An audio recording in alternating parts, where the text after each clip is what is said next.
thank you for allowing us to see another day. Father, we ask you to come into the midst of this gathering as a governing body here of the city of Kennett, that they will conduct all business in a useful manner, proper manner, that benefits all citizens here in this city. Also, Father, we ask you to bless our nation, the United States of America, and also our president at this time, give him the strength and the wisdom to be able to conduct business for this nation as it should be done. These things I ask in the name of Jesus. Amen. Pledge allegiance to the flag of the United States of America and to the republic for which it stands, one nation, under God, indivisible, with liberty and justice for all.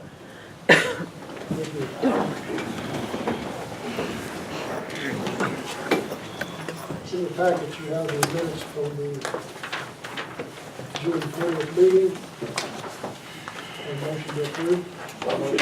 Second. Second. Any corrections or questions? All in favor, say aye.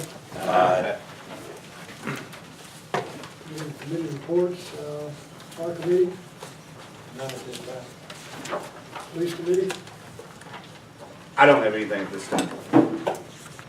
street committee, Maybe in the busy time of the year, Mr. Carter will go from there.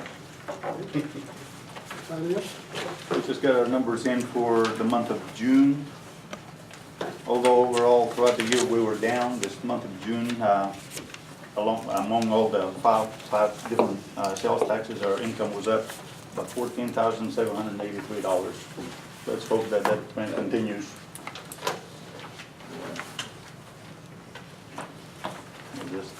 That's all we have. 1 month, got no trend, but hopefully next month it'll continue in a positive manner. Chamber's not represented tonight. Human resource, I don't have anything at this time, but I do have a question. Are we gonna add somebody to that committee now? Since Mr. Shaver was on that committee? not that under advisement right now. Okay, we're good. And in the smaller, just HR got it and then finance got it. These are some salary scales from other towns, Gotcha. just so you can take a look at it, and then we'll need to have a meeting and discuss it. Sounds like a plan. Alderman report, street,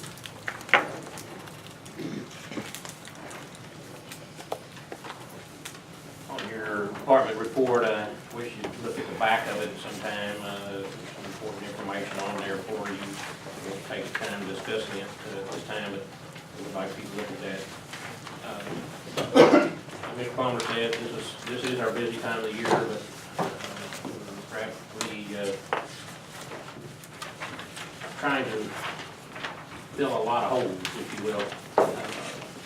Just a reminder on Washington. Some people, I guess, are getting a little anxious at this point in time to get some things done. The contractor had 23 locations to work on Washington Street, and we're down to the last one, which is it's the biggest one, but it's there. Everything else the contractor is done. The city's got 2 locations yet to go. Maple Street and Madison, we'll be blocking those going one direction off of Washington while we repair those. And then we've got a driveway to repair as well as some sidewalks. On Kennett Street, they're just getting started over there, but it won't take nearly as long. The contractor has 10 locations there, and the city has 2, and we've already got one of those. So, and we'll have some sidewalk work to do there also. What we're doing on the sidewalks is making them as close to ADA compliant as we can without spending a lot of money and putting our grades in there on those where the elevations have changed. We've gotten 3 storm drains repaired on Main Street. There in Washington, we still have 1 to go on that. So we've got a lot of work done. We've got more work to do. We're trying to work around some of the schedules. We're trying not to do any work right there on Kennett Street until last. That swimming pool and the swim team have more access to that area because we're going to do some work right there at Leonard Younger and pool, we're doing some right there in front of the pool, kind of a crosswalk going across the Coffee's Bakery. So, you know, we're trying to get that stuff put off as late in the season as we can. We'll have to do it before school starts, and so the pool, I think, will still be open, so you know, less traffic there.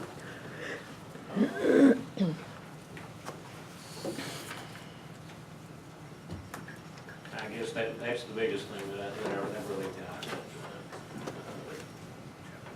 Stormwater program's still ongoing. There's a report there on that. You can see an update on the equipment. And one of our holes still gets big, just getting bigger on Thursday. We've got a steel plate down there, cones on it, barrels on it, so people aren't driving over. I'm afraid we're gonna have to buy a bigger steel plate to cover the hole. The hole keeps getting bigger on us. So that's really all I have. You have an estimated time of completion on Washington and or Kennett? Before August 17th. Is it going to, at the schedule that you thought it would? We actually are a little bit ahead of schedule of what I thought we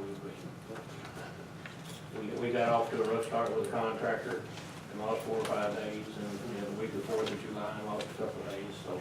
But actually, I really thought we would be moving to Kennett Street early next week. The big project on Everett was to make sure that the water, really tore the whole intersection out, so the water would flow from north to south. That will be finished, being poured tomorrow. The northbound lane is done, half the southbound lane is done. We will not get the 2 adjoining pieces off of Washington down to Everett poured until next week.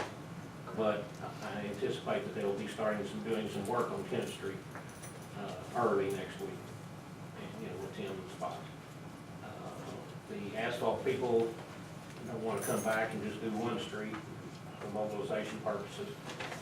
I can't promise you that when they get done, the next day that the asphalt company will be here.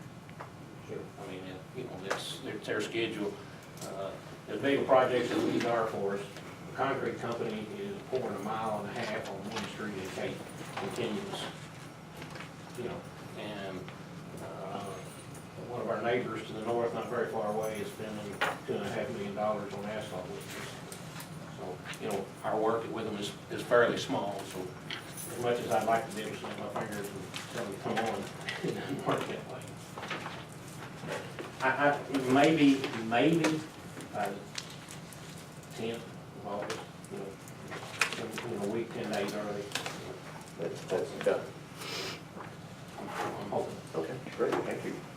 Sir? And that's weather dependent. Sure, yeah, I understand that.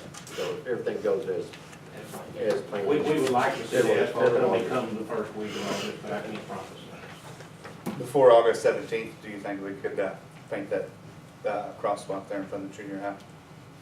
I had quite a discussion with Myrna about that, Okay, and I want to leave that up in the air for now. okay. We're working on another crosswalk as well. Okay, yeah, We're working with I the just- school. I was trying to resolve the problem before the problem arose.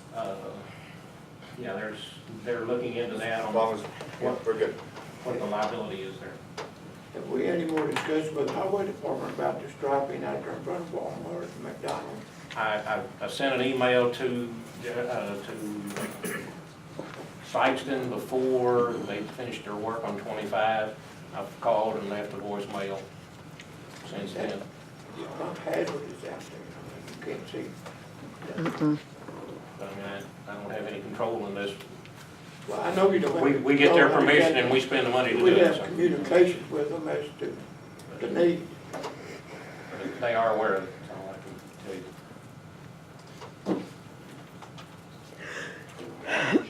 you. Thank you. Thank you, sir. Thank you. Fire department?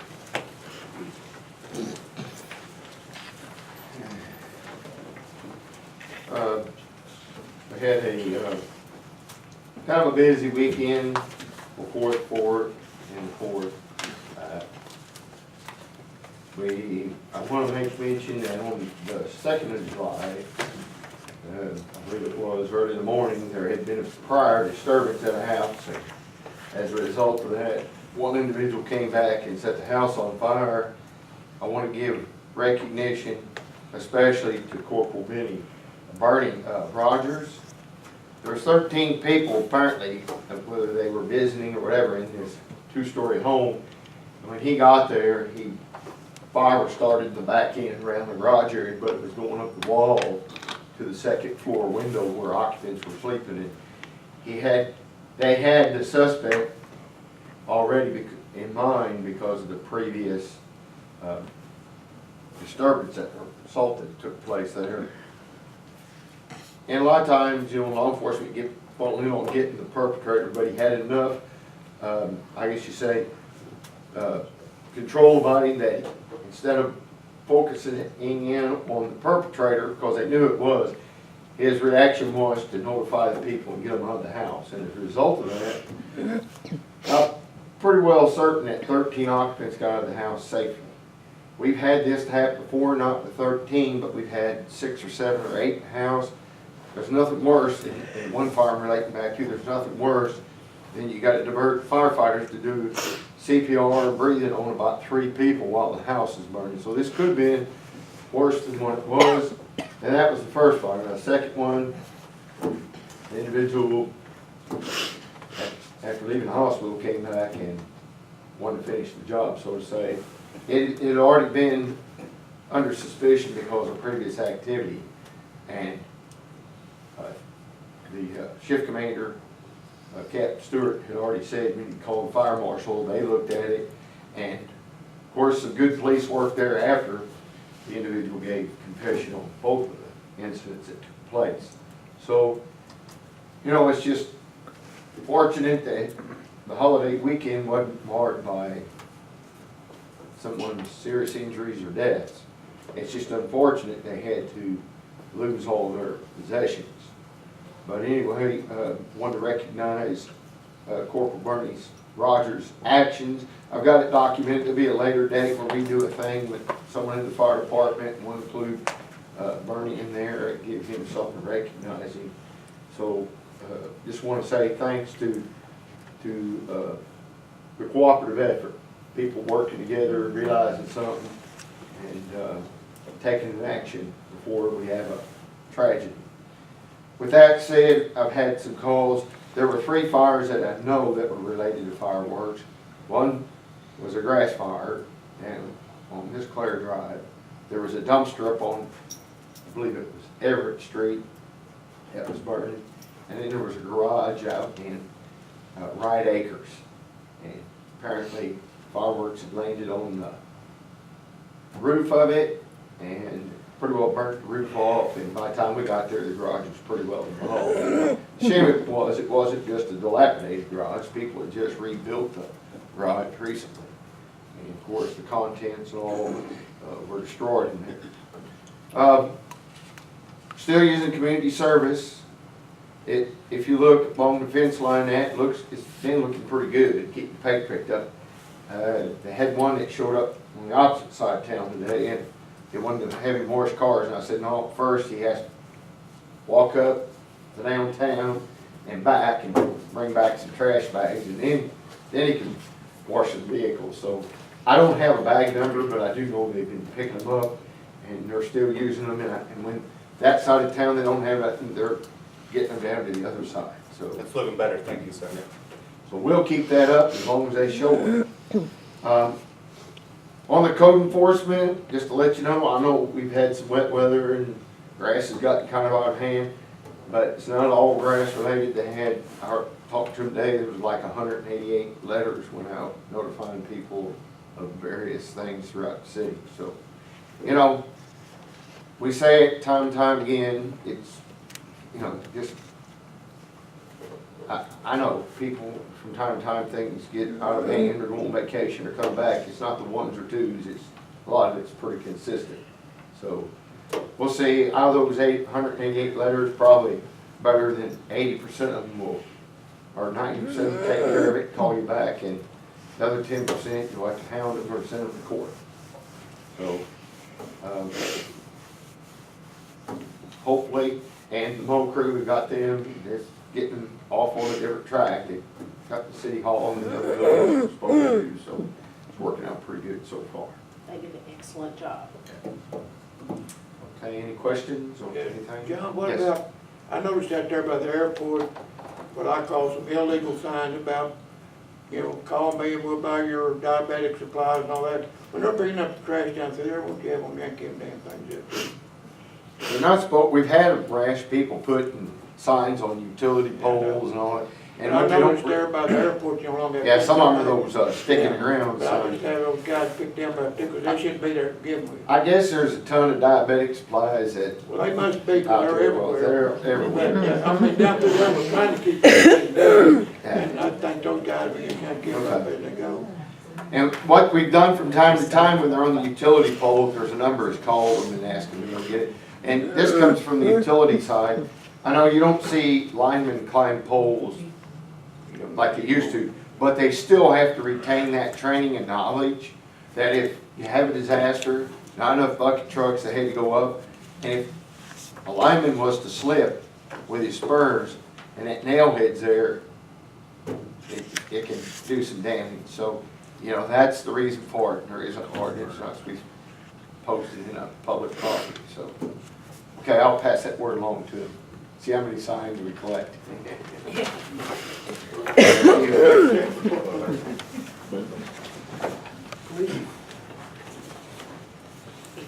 Thank you, sir.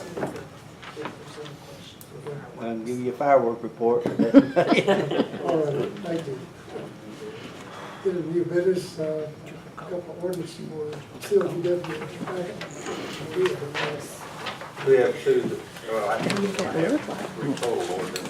First two will be regarding lots that are being purchased by CLGW.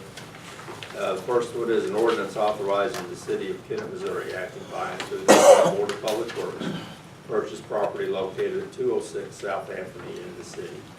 And this is another lot that is close to their building, close to their operations, that they are in a program of purchasing property around them in order for future expansion. Motion. Second. Aye.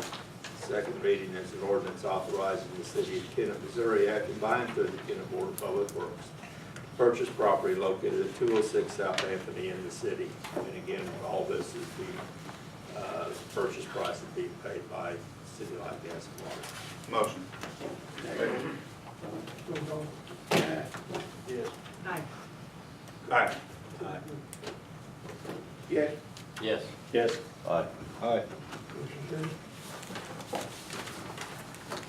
Second one is an ordinance authorizing the city of Kennett, Missouri, acting by and through the Kennett Board of Public Works, purchase property located at 408 South Anthony in the city. Motion. Second. All fair side? Aye. Second reading, an ordinance authorizing the city of Kennett, Missouri, acting by and through the Kennett Board of Public Works, purchase property located at 408 South Anthony in the city. Motion. Roll call. Aye. Yes. Yes. Yes. Yes. Yes. Yes.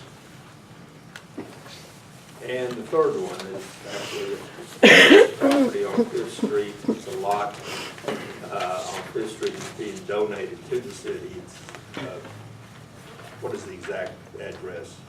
There isn't one because nothing's That's right. been there. Nothing's ever been there, so they never gotten it. But it's on Fifth Street. And the property is being donated to the city. It's an ordinance authorizing the city of Kennett to accept the donation of property located on Fifth Street in the city. Motion. Second. All fair side? Aye. Second reading is an ordinance authorizing the city of Kennett, Missouri to accept the donation of property located on Fifth Street in the city. Motion. Second. Aye. Yes. Yes. Yes. Yes. Yes. Aye. Yes. Thank you. I'd like to ask a question about the purchase of property by the Board of Public Works. It seems like we've approved several in recent months. Is there an ongoing, does anybody know if there's an ongoing push by them to purchase everything around them, or That's the plan, as I understand it. do they have immediate needs that would require, more property so that they can expand? I don't know if there's any immediate needs. None that I'm aware of, it's more for the future, and as these properties are becoming available, they're taking advantage of that. Of course, I have no objection to someone donating the property to CLGW, but the purchase, I'm starting to scratch my head a little bit about that in the best interest of the community, if there's not more pressing needs. If there was an immediate plan that they had that required additional property, I think I'd probably go for it. But as it stands right now, I'm starting to wonder, just how much excess property they need. So just thought I would make that Valid question. comment. Thank you. Just a couple of items. We met with a gentleman from DNR this morning regarding stormwater.